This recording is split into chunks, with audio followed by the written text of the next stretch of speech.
Hey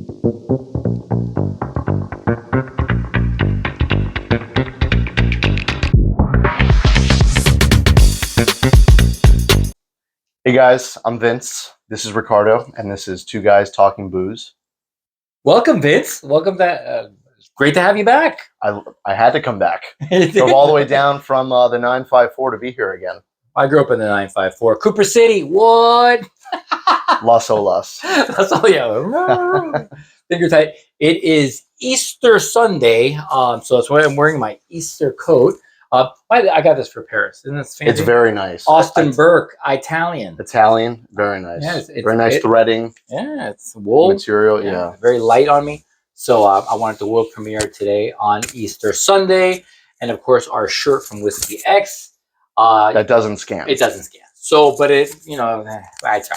You're gonna have to manually type in like an animal. Two guys talking booze.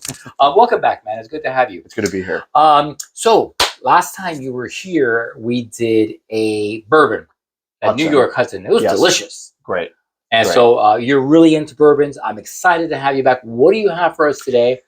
So today we have a High West. Let's pose. All right. So the High West, this is from out in Utah. I was just there in Park City skiing with the family about a month ago. There's a distillery there where they make it. I picked up this bottle here locally. They sell it all over the U.S. It was cool to go to the distillery, see how they make it. Utah actually has very strict liquor laws. You can't have more than one drink without ordering food because, Mormon country and all that stuff. Do you still have to get sponsored? Sponsored for what? So when I went to Park City, I went to Park City before you were born. I was probably there in '99, Park City, Utah. You would go to a bar, even in Salt Lake City, the whole Utah thing, and you would have to get you have to be a member of the club, of the bar. You have to be a member of the bar to drink, or someone would sponsor you, and you'd buy them a drink. So three of us would come in, and the bartender would ask, "Are you a member?" We're like, "No, we're not members."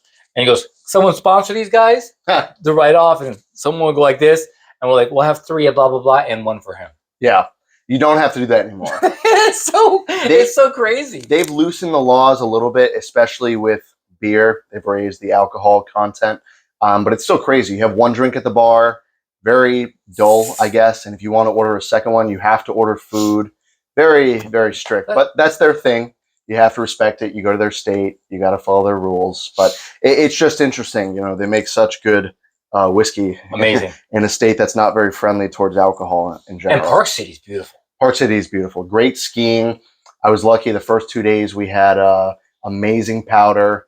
It was semi-warm, 35, 40 degrees, which is great for skiing. I was actually sweating, but the altitude is what gets you up there. Oh. I've been to Breckenridge where it's 10,000 feet up at the base camp and then 14,000 feet at the highest point of the mountain. This was only 6 or 7, but you can feel it. When you're walking up the stairs, you're walking around, you're like out of breath. I've been to Breck. I didn't know it was that high. It's very high, 10,000 feet at the base. Damn. Yeah. Well, that's awesome. Crazy. I remember, Park City is famous, obviously, for the Sundance Music Festival with Robert Redford. So when I was there, I was with some older ladies. I was working, and they were all looking for Robert Redford. And that was 20-something years ago. So you could imagine that Robert Redford, probably unrecognizable. Mm-hmm. My favorite Robert Redford movie, The Great Gatsby, the original one from the 70s. Absolutely amazing. Must watch it. DiCaprio did great in the last Great Gatsby, but this one, he's fantastic. So I also do not ski. You do not ski. I'm Colombian. So, we don't ski. You ski on a different kind of powder. Yeah. Oh, terrible.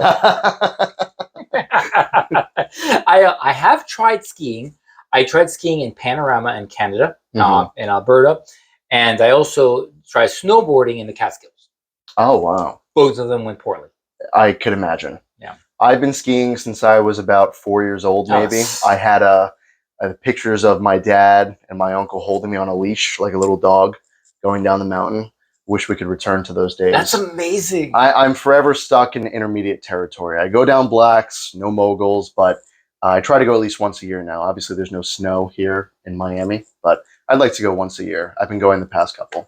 Oh, that's awesome. No, yeah. When I was, I perfected landing on my face, right? Yeah. That's how I stopped. Absolutely. And I would be picking the snow off my face, and these little kids would go down, just go without the poles. Yeah.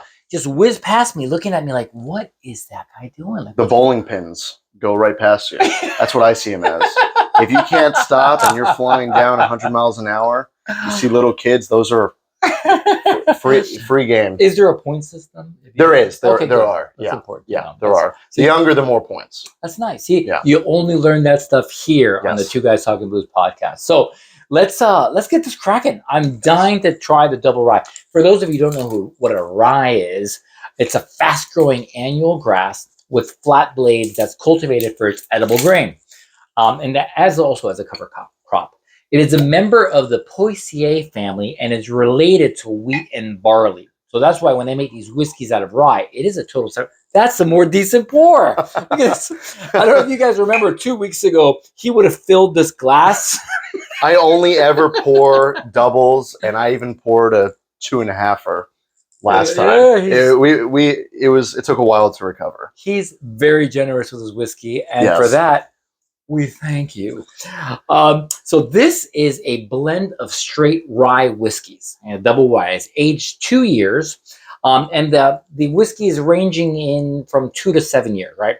The mash bill is an undisclosed ratio, because they're very, like Coca-Cola. Yeah, exactly like Coca-Cola. 95% rye, 5% barley malt from MGP, and there's also a mix of 80% rye and 20% malted rye from the High West Distillery, which is where this is from. So they have a couple different variations of the product, and in terms of the price point, you can buy anything from $20 to $80 really. This bottle of double rye was approximately $35 to $40, depending where you get it from. But they have different variations on the website. They have a High West bourbon. They have the double rye. Another High West bourbon. They have Campfire, which is very good. Tastes exactly what you would expect. They have a Rendezvous, which is their more expensive bottle. So there's quite a different variation in terms of the tastes and all that. I'll have to bring another one on the show. Are you kidding? I'm dying to do that. So this bottle, the High West Double Rye, you can get it at unclefossil.com for $23.99, Caskers.com for $31.99. Total Wine has it for $38.99, and I believe you bought this on South Beach for like $40. Yeah, if you're like me, you go to the most expensive place to get ripped off. Sense. That's nice. The most. That's smart. Yeah. Very also, smart. actually, you say that, right? But a lot of these people are ordering these from online, and you have to pay for shipping. So the $40 is probably cheaper than ordering it from TotalWine.com, or you just get it at Total Wine. I did pay a South Beach premium. There's no doubt. Oh, that's good. I did pay the anything you buy in South Beach. Did you see them changing the price when they started I did, coming yeah. in? Okay, it was like the stock market up, Nice. but instead of going down, it only went up. It went up, right? They saw you come in your black BMW, the lawnmower. They scratched it out. I call it the lawnmower because it's very loud.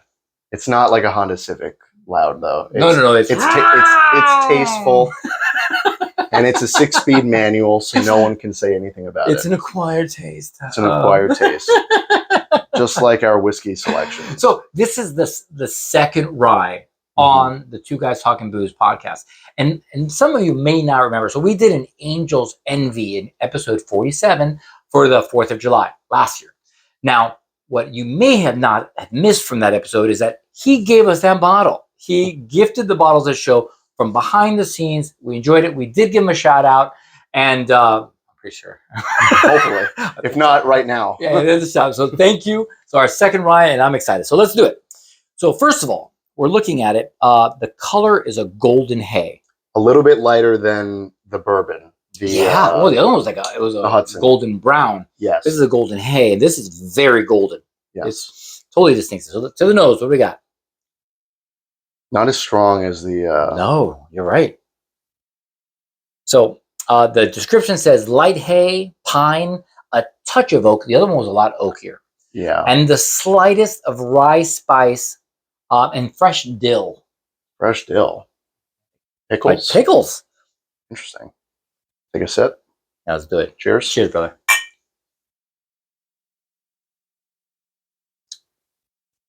Ooh. Ooh. I get like a very muted dill pickle taste. I don't know why. Maybe it's because I'm thinking about it, but I definitely... Well, if you may have the palate for that, to be able to distinguish something like that. You didn't smell it, but you tasted it. I mean, they're two different, sensory Exactly. organs. So I'm not smelling this that much though. I don't know why. I love it. It's light. It's very refreshing. The palate is on the lighter side of the spectrum, as you mentioned. It's muted sweet vanilla, oak, light flavors of honey, cinnamon stick, and light botanical notes. I don't get any of that. I get more of the there's a sweetness. I don't know whether it's the vanilla or the honey.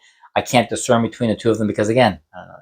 Well, keep in mind they have a plethora of different bottles and products and flavors. This is on the lower ends. They have the Rendezvous and the Campfire that I've tried all of them. They're a little bit more.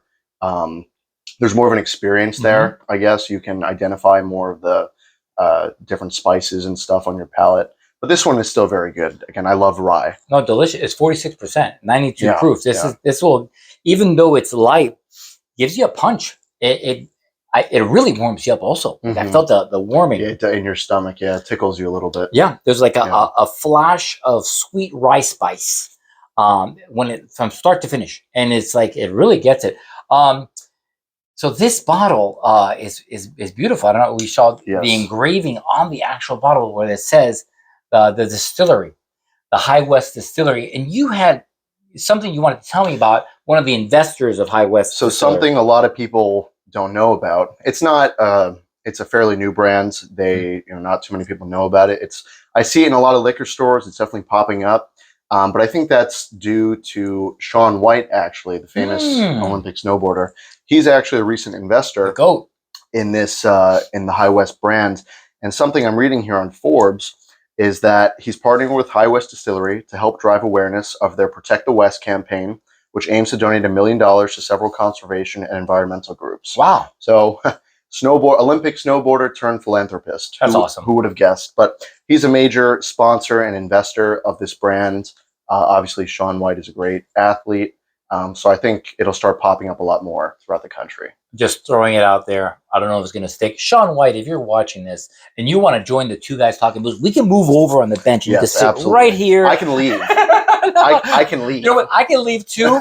And they you sit here in the studio and talk about this awesome cause, a great rye whiskey. And thank you for sharing this with us from your collection of bourbons and wit ryes. And thank you for joining us for episode 85 of the Two Guys Talking Booze podcast with Vince Tamburello on Easter Sunday. Make sure you do your Easter things.